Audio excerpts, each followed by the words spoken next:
para la reflexión de todos y todas. Ahora vamos a darle la palabra a Nicole de la Cruz, delegada del Movimiento Nacional de Niños Adolescentes Trabajadores, y desde las organizaciones de niños trabajadores, cómo vienen trabajando en la prevención de la violencia que sufren los niños, niñas y adolescentes. Nicole, tienes la palabra. Bueno, muy buenas tardes ya con todos y todas y todes. Es un placer estar aquí con ustedes y bueno, agradecer a la congresista Tania Pariona y a cada uno de ustedes por habernos dado el excelente informe y la ponencia que ustedes también han tenido.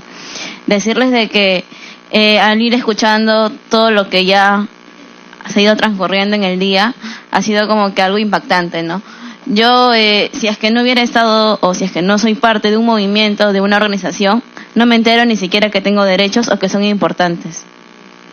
No me entero que hay estos sistemas o que los congresistas incluso nos escuchan. Entonces, si es que uno no se organiza, si es que uno no lee, si es que a uno no le invitan a organizarse para querer informarse, uno va a decir como lo que dijo Jonathan, ¿no? O sea, ¿para qué? ¿Acaso nos escuchan? ¿Acaso hay algo que nos protege? Entonces, primero tenemos que ser conscientes de eso. Si los chicos o nuestros padres, nuestros compañeros, saben que tienen derechos. Si es que no saben que tienen derechos, no van a saber que eso está mal o lo que le está pasando se tiene que decir y se tiene que solucionar. Entonces siempre hay que empezar de eso, ¿no? Y toda problemática nace de eso. Yo hace unos días he estado en Suiza en el día del debate general. He tenido el honor de ir a representar al MOLACNAC, que es el Movimiento Latinoamericano del Caribe de Niños, Niñas y Adolescentes Trabajadores. Y bueno, ¿no? Y también a todas las infancias y sobre todo al Perú, ¿no? Que vamos y también damos nuestra representación allá. Decirles de que las problemáticas que cruzamos todos los países son similares, incluyendo a misma Europa, incluyendo a Asia, a África, a América, y decir de que en realidad la indignación y todas las cosas que estamos haciendo los niños y adolescentes es como que wow, ¿no?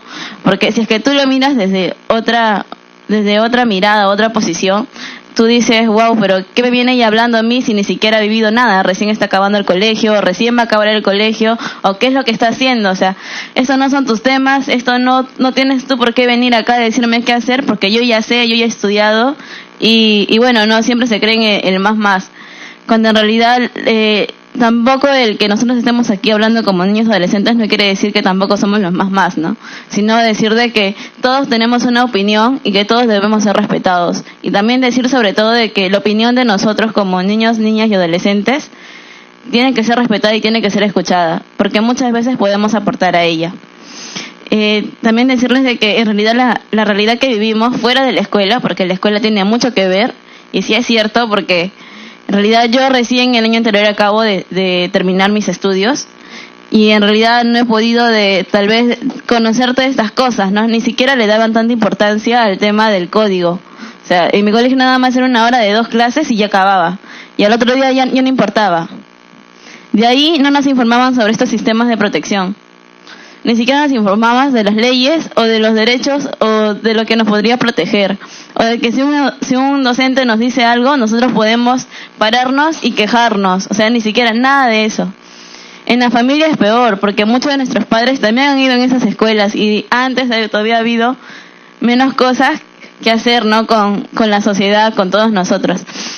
Entonces es ver eso, ¿no? O sea, también de que felicito mucho el trabajo que todos ustedes acá hacen, bueno, que todos hacemos, porque en realidad queremos ver a un país, a un Perú que sobresalga, ¿no? De que ya deje de estar ahí en la barrera de estar en el tercer puesto de violencia.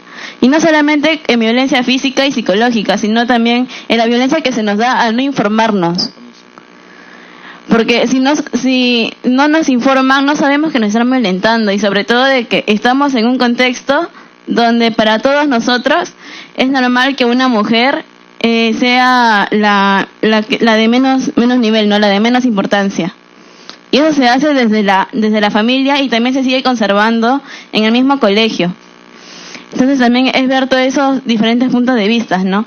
Y también decir la importancia que es de este sistema nacional de atención y protección integral que hay en nuestro país y también que hay en todos los países, ¿no?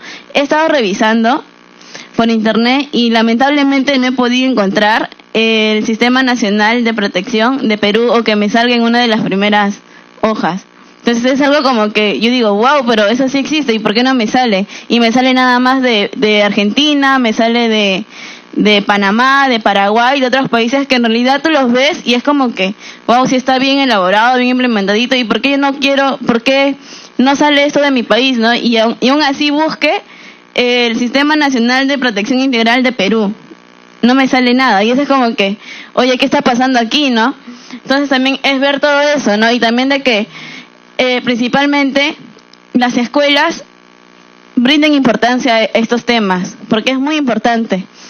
Y sobre todo también que en los espacios que nos dan las municipalidades o nuestro gobierno, de que si es que muchos entramos solamente sabiendo que tenemos derechos, ni siquiera sabiendo todas las herramientas que tenemos para poder defendernos o para poder decir, oye, tú tienes derecho a esto y reclámalo, ¿no? O sea, simplemente sabemos que tenemos derechos y que podemos defendernos, pero no cómo. O sea, tenemos que primero averiguar cuáles son las herramientas, cuál es el paso a paso, informarnos sobre las rutas de atención, informarnos sobre tantos temas que son tan importantes y que lamentablemente muchos de nosotros no sabemos.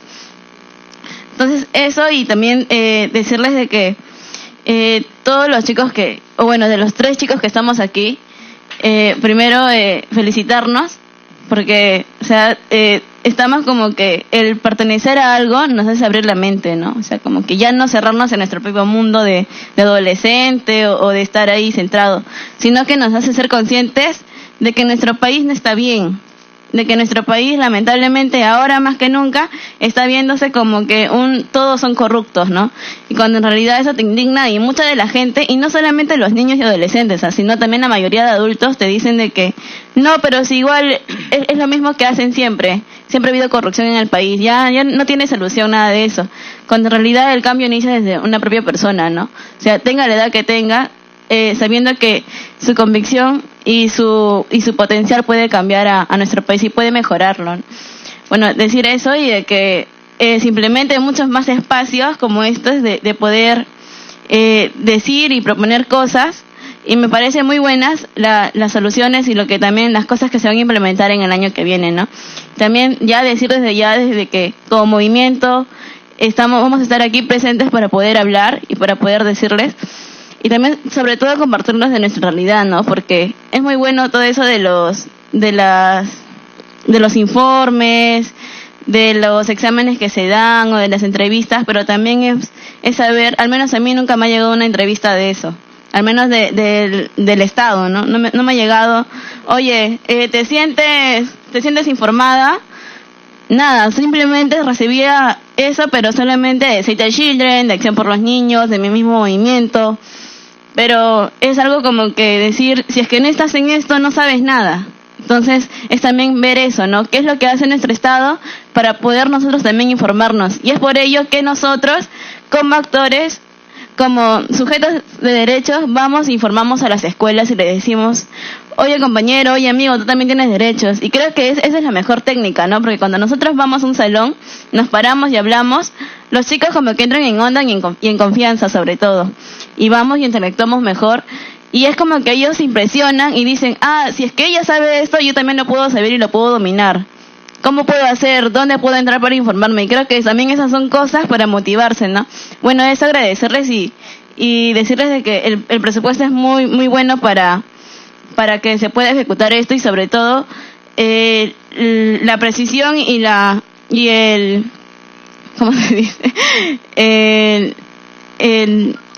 La acción que se dé, pero que tenga buenos resultados, ¿no? O sea, bueno, eso, y decirte que en realidad los derechos que nos fortalecen a nosotros nacen desde los derechos humanos, ¿no? Y entonces siempre un niño que tenga derechos y sepa defenderlos, no solamente va a defender los derechos de los niños, sino de todos y todas. Gracias. Gracias, Nicole, por la intervención y por esa visión de de transformación en la que también se involucran organizaciones como las tuyas, la del NATSOP y otras, ¿no? Que son además herramientas que permiten generar aprendizajes y también múltiples capacidades. Ahora vamos a dar la palabra a Liv Knudsen, coordinadora del Consejo Consultivo de Niños, Niñas y Adolescentes. Voy a pedir a Jonathan presionar el botón de... bien, gracias. Y igualmente por 8 minutos. Liv Knudsen es de Lima Metropolitana, del Consejo Consultivo de Niños y Niñas. Adelante, Liv. Muy buenas tardes. Muchas gracias por la invitación. Siempre es un gusto estar aquí, tener el agrado de darme cuenta de nuevo que nos están escuchando a nosotros como niños, niñas y adolescentes. Para todos los representantes de niños, niñas y adolescentes es muy importante. Y bueno, comenzando diciendo que muchas veces tenemos la idea de que los niños y adolescentes somos el futuro, pero tal vez un poco cambiar esta idea de que somos el presente, porque a veces creemos que, bueno, que tal vez más tarde podemos hacer un cambio. Sin embargo, debemos empezar ahora. O sea, nosotros estamos aquí, los niños y niñas no van a estar luego, estamos aquí, y creo que hay que trabajar ahora para cambiar todas las realidades que tal vez están afectándonos, ¿no? Después, la violencia, muchos tipos, afecta directa e indirectamente a los niños, niñas y adolescentes.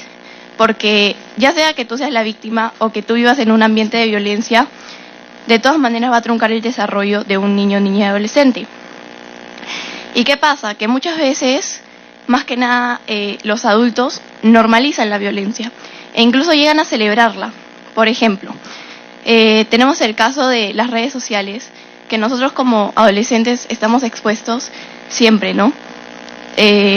Entonces ahí podemos ver que los adultos comparten cosas, como que, por ejemplo, a mí me pegaron y hoy en día no me ha pasado nada, gracias a que me pegaron, ahora soy un ciudadano de bien, incluso nos lo comparten, y ni siquiera nosotros como chicos líderes podemos crear un cambio en esas personas tan cercanas a nuestro entorno.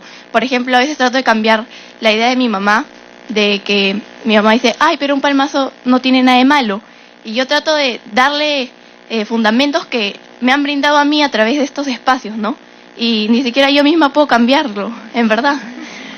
Y la verdad es que es un poco triste, a pesar de que, bueno, mi familia no es una familia que esté tan expuesta a esos temas, afortunadamente. Sí me han golpeado, como la mayoría en algún momento, pero nunca ha sido algo tan grave como hemos visto los casos, que en verdad los padres creen que está bien agarrar a correazos a sus hijos al nivel de que sangren, al nivel de que tienen que llevarlos a un hospital, y para ellos está bien, ¿no?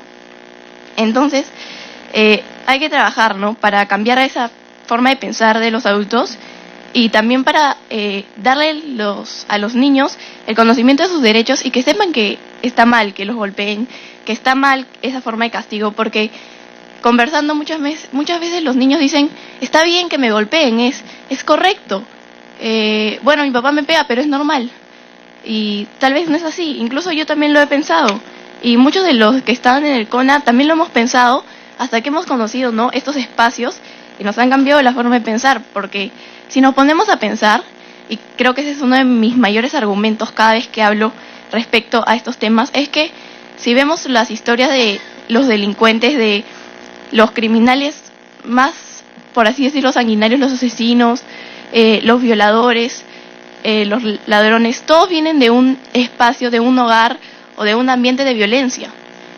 Entonces, ¿cómo podemos decir que gracias a toda la violencia nosotros o esas personas no son delincuentes?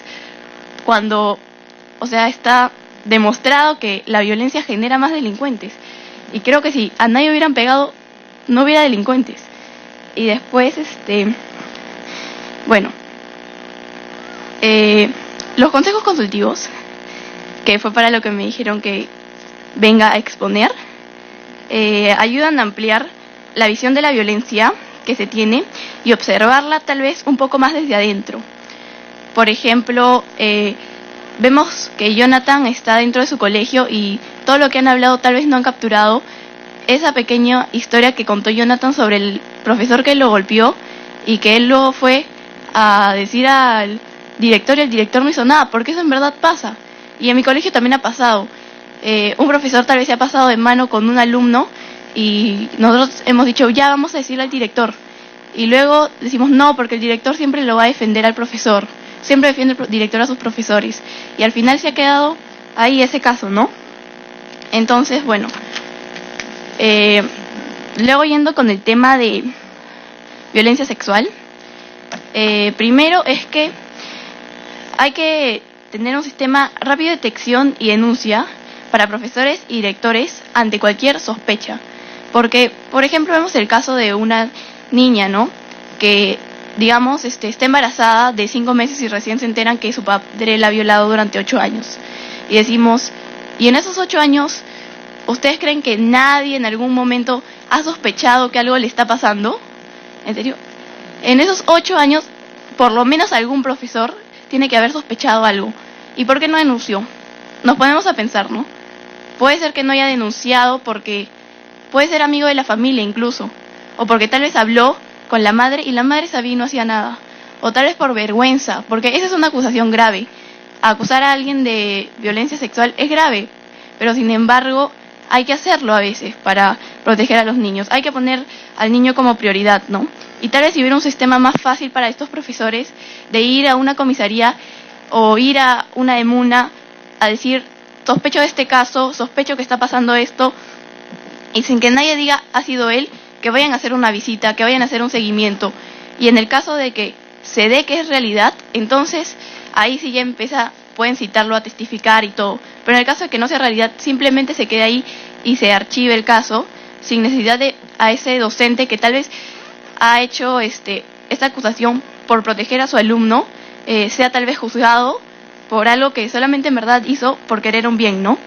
Y creo que otro tema que no han tocado tal vez un poco es la importancia de los centros de salud en este tema de la violencia sexual, porque muchas veces yo creo que las víctimas van a los centros de salud a buscar, ¿no?, el apoyo, a buscar la orientación, o incluso porque, bueno, obviamente cualquier tipo de violencia sexual muchas veces deja algún rastro y van a estos centros de salud y van solos. Y lo que pasa es que el personal de salud no está capacitado para atender a los niños, niñas y adolescentes en la mayoría de centros de salud.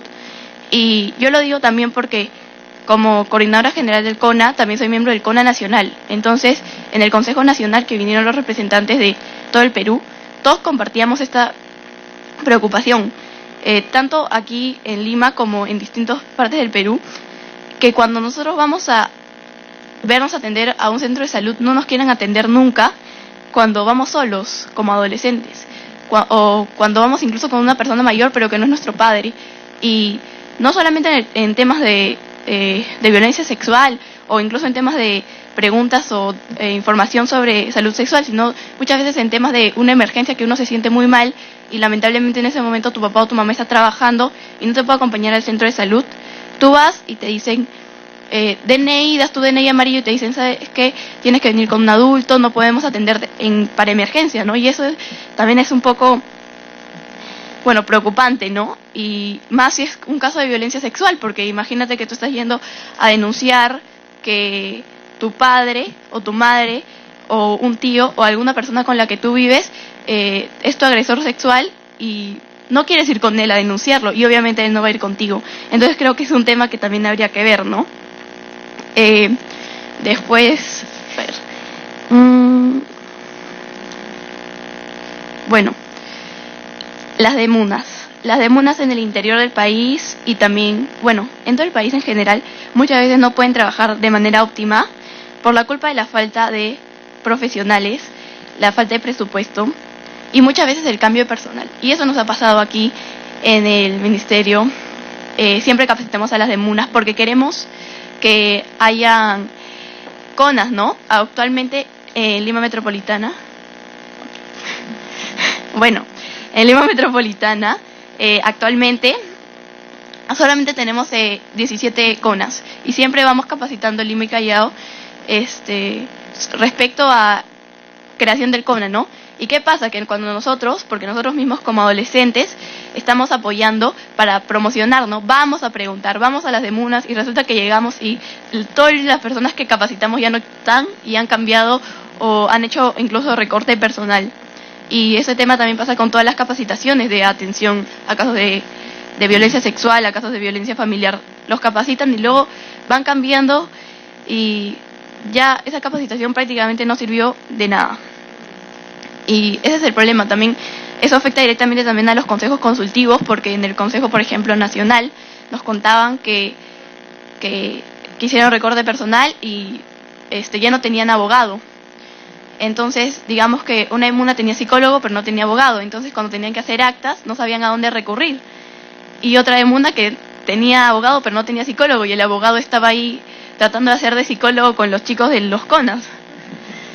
Después, bueno, otro tema es, también hay que tener en cuenta que veo que nadie mencionó respecto a un tema de la violencia que está muy presente, y es la explotación laboral infantil, que creo que la vemos todo el tiempo y me pareció un poco raro que no lo hayan mencionado, y es que es una forma de violencia pero es presente y a la vez que está muy normalizada para muchas personas, y yo creo que en este aspecto los niños, niñas y adolescentes creo que estamos un poco más en contra de este tema, porque tal vez los niños, niñas y adolescentes cuando ven a un niño que está en una situación pésima, laborando en la calle sin ningún tipo de derechos, incluso en horario escolar, los niños, niñas y adolescentes son los que dicen: papá, mamá, ¿por qué están haciendo eso? Papá, ¿por qué ese niño no tiene su ropa bien? ¿O por qué no está estudiando? Pero los adultos ya están tan acostumbrados que es como si nada, ni siquiera conocen si hay algún medio, y ni siquiera yo conozco.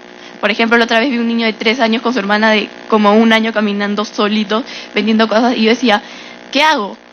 ¿A dónde voy a denunciar? ¿Qué debo hacer? Si voy a la comisaría, ¿me van a aceptar la denuncia? Si yo no sé ni siquiera su nombre, no sé quién es su papá, ¿qué voy a decir? Hay 2 niñitos vendiendo. O sea, no sabía qué hacer en verdad yo, y los adultos tampoco saben. Entonces creo que es un tema que también hay que ver.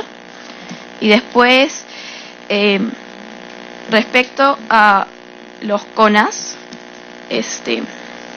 bueno, muchas veces nos dicen por qué hay que crear CONAS, ¿no? Y ¿por qué, si es que no hay una ley, no hay nada que nos haga crear CONAS? ¿Por qué las municipalidades se deberían ver obligadas a crear CONAS? Y bueno, entonces a mí también me preguntan eso a veces cuando yo cuento un poco sobre qué hago. Me preguntan: ¿y por qué hay CONAS? ¿Y por qué tienen que crearlos? Entonces, bueno, yo me tomé el trabajo de investigar. Y bueno, en el Plan Nacional de Acción por la Infancia, dentro del resultado 18, dentro de ese resultado hay una pequeña parte que dice la creación de los CONAS, que dice promover los CONAS. Entonces, el PENAYA tiene rango de ley, es la ley 3036-2. Entonces, bueno, digo, en la ley 3036-2 hay un resultado esperado, número 18, y dentro de ese resultado esperado, número 18, hay una pequeña parte que habla sobre todo ese resultado habla sobre la participación, y una pequeña parte habla sobre los CONAS, ¿no? Entonces, bueno, si es que tal vez hay algún inconveniente para crear algún CONA, creo que ese podría ser una buena estrategia, ¿no? Es una ley, entonces en esa pequeña parte de esa ley dice sobre la creación de los CONAS. Y bueno, también el derecho de la participación está en la Convención y también está en el Código de Niños, Niñas y Adolescentes, ¿no? Entonces, bueno, acá hay otro base, ¿no?, sobre por qué hay que crear CONAS. Y después hablar sobre que la importancia de que este sistema de denuncia, de detección de la violencia sexual tiene mucho que ver con el deber de los directores, y eso es importante porque está en el Código de Niños, Niñas y Adolescentes. No me acuerdo el número del artículo, pero está en el Código sobre el deber de los directores de proteger y de reportar en casos de violencia sexual, deserción escolar, violencia familiar. Sería interesante que también esté el deber de los profesores, ¿no? Pero solamente está el de los directores, y creo que es importante también hacer conocer a los directores sobre su deber que está en el código, que tiene el mismo, el Código de Niños, que tiene el mismo rango que el Código Civil, ¿no? Entonces, bueno, y ahora para terminar, porque ya creo que se me está acabando el tiempo, y disculpen por pasarme, Sobre las participaciones que hemos tenido muy rápidamente, participamos en la de MUN en tu cole para la prevención de la violencia, capacitaciones a nosotros. Participamos en la consulta también del plan de la Comisión Interamericana de Derechos Humanos. Después, promovimos desde el inicio la creación de la Ley 3043, junto con varias organizaciones. También aportamos y aprobamos el reglamento de la Ley 3043 cuando salió el reglamento, gracias al MINP, que nos dio las facilidades de, como siempre, participar y aprobar este reglamento. Participamos también en spots y otras medidas de promoción a la ley. Y también participamos activamente siempre en la mesa de concertación para la lucha contra la pobreza en temas de prevención. Y eso es todo. Muchas gracias. Muchas gracias, Lip, por esa presentación bastante bien organizada. Y creo que igualmente como Jonathan y como Nicole son el reflejo de cuánto desafío todavía tenemos para evitar que esas limitaciones que tienen los niños para ejercer sus derechos de manera plena, pues las tenemos que ir enfrentando y subsanando. Ya hemos terminado con las partes de todas las intervenciones.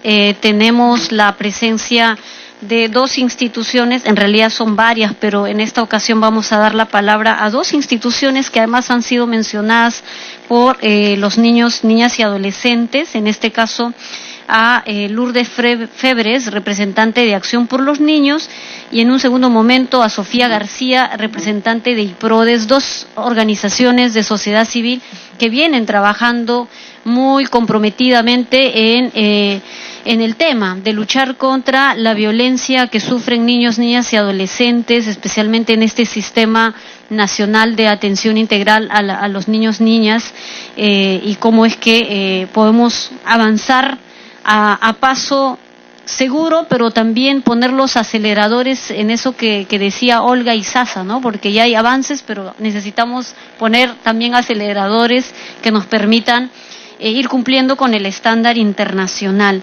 Yo quiero adelantar dos preguntas ya para las intervenciones últimas y terminar nuestra mesa de trabajo.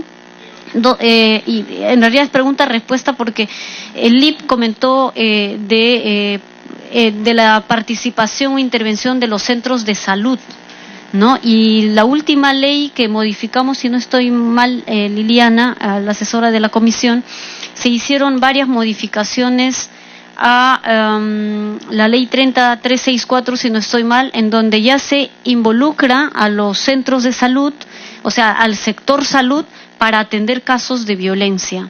En una comunidad rural, si no hay comisaría, tienes una posta o un centro de salud. En una provincia que puedes tener la comisaría, pero también tienes el centro de salud, puedes recurrir también al centro de salud para reportar y tener la atención debida. Y para la pregunta para la representante del Minedu, en los exámenes de ingreso a la carrera docente se incluyen preguntas sobre el conocimiento de instrumentos para luchar contra la violencia, que creo que nos debería como motivar en la reflexión, porque hay algo muy importante que han dicho los adolescentes, y es que los maestros no están preparados, formados, ni tienen conocimiento pleno de las normas vigentes, de las políticas públicas, de las leyes, de los protocolos. Entonces, pero si no hay una incorporación en este proceso de evaluación, porque finalmente son maestros que van a trabajar con humanos, entonces creo que ahí hay un vacío que podemos ir subsanando. ¿Por qué no incorporar una pregunta estratégica muy concretita que mida también el conocimiento del maestro, no para descalificarlo, sino para saber cuántos maestros que entran a la escuela conocen? Ya harías un solo gasto, porque ya no vas a aplicar un diagnóstico posterior de la contratación, sino que en la evaluación ya sabes cuántos salieron seleccionados y de ellos puedes tú saber cuántos manejan o conocen medianamente o nada sobre esta materia.